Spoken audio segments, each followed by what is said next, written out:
Folks, how we doing? Rich Van Tassel back with you. The Utah Jazz evening up their series with a 105-98 victory over the Los Angeles Clippers. Clippers have to be very disappointed in this one. They were outscored 28-18 in the fourth quarter. I guess most notably that run, they were up 87-80, got outscored 25-11 down the stretch. So essentially the whole fourth quarter they were being handled. Quite disappointing considering Gordon Hayward only played 9 minutes. Made one three-point shot for 3 points. He really couldn't go. Food poisoning.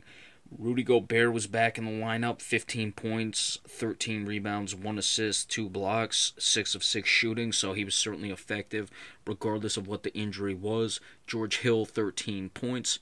Nothing really else from the starters. The big player in this one has to be Joe Johnson, 28 points, 12 of 17 shooting. He had, it was either 11 or 13 in the fourth, or it might have been 12 because he was at the line when they showed the graphic. But was just taking over in the fourth quarter, carried Utah when they were down, and got the job done when they needed the offensive game from him without Gordon Hayward. Derek Favors also good off the bench, 17 points on 7 of 10 shooting. So 45 points on 19 of 27 shooting, 6 rebounds, or that's combined between the two, 6 rebounds for Favors, 5 for Joe Johnson, 5 assists for Joe Johnson. Joe Johnson was just spectacular tonight. He carried them the victory. Jamal Crawford was very good off the bench for the Clippers, 25 points, 9 of 13 shooting, 5 of 7 from behind the arc. The Clippers were 11 of 32 from behind the arc, 33 of 75, 44% total. 11 for 32 is good, and much better than the 10 of 22, or not much better.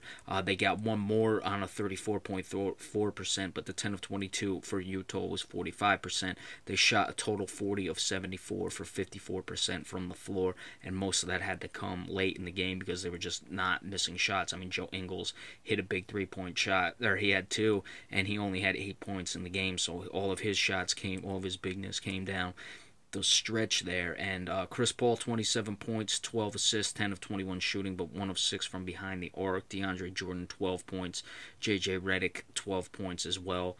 Maurice Spates and Luke Richard-Mbute, the two guys who were getting the minutes for Blake Griffin, only 5 points for both of them.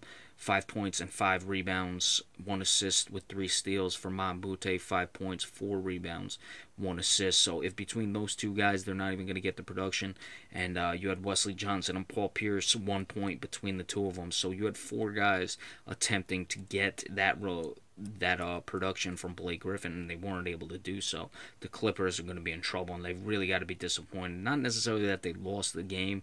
You know, you still go back to Los Angeles with the 2-2, but the fact that Gordon Hayward didn't play and you let a team just go on a berserk spurt like that towards the end of the game. It'd be one thing if it was a much more extended run where, you know, the defense just shut the Clippers down maybe from midway through the third on and didn't score that many points. But for a team that doesn't really have their best offensive player, despite how well Joe Johnson played, to let them go on that extended run is really disappointing in this one. So moving forward, the Clippers clearly have to figure out what they're going to do because Mbute and Spates didn't get the job done. I still think Brandon Bass would be a much better option, but they didn't want to go to him. He didn't get any minutes tonight, so we'll have to see. Obviously, how is Gobert going to come back from that injury?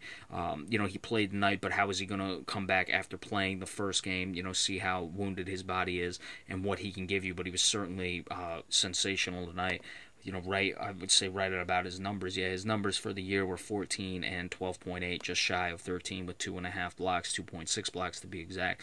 Tonight, 15 and 13 with, 2 or 3 blocks? It was 2 blocks. So he was right where he is normally. And let's see if he's, able to go the next game and be as productive, or if his body, needed to get a lot of it for this one and isn't going to have as much moving forward. But the Clippers got to figure out that Blake Griffin situation, and Gordon Hayward, obviously, if he's going to be back from his food poisoning. Or Gordon Hayward, that is. I don't know if I said Blake Griffin, whether he's going to be back from the food poisoning situation. All right, tomorrow, Milwaukee, Toronto, Washington, Atlanta, and Golden State, Portland. Be sure to stay tuned for those tomorrow. And remember, we appreciate all subscriptions. Thanks so much.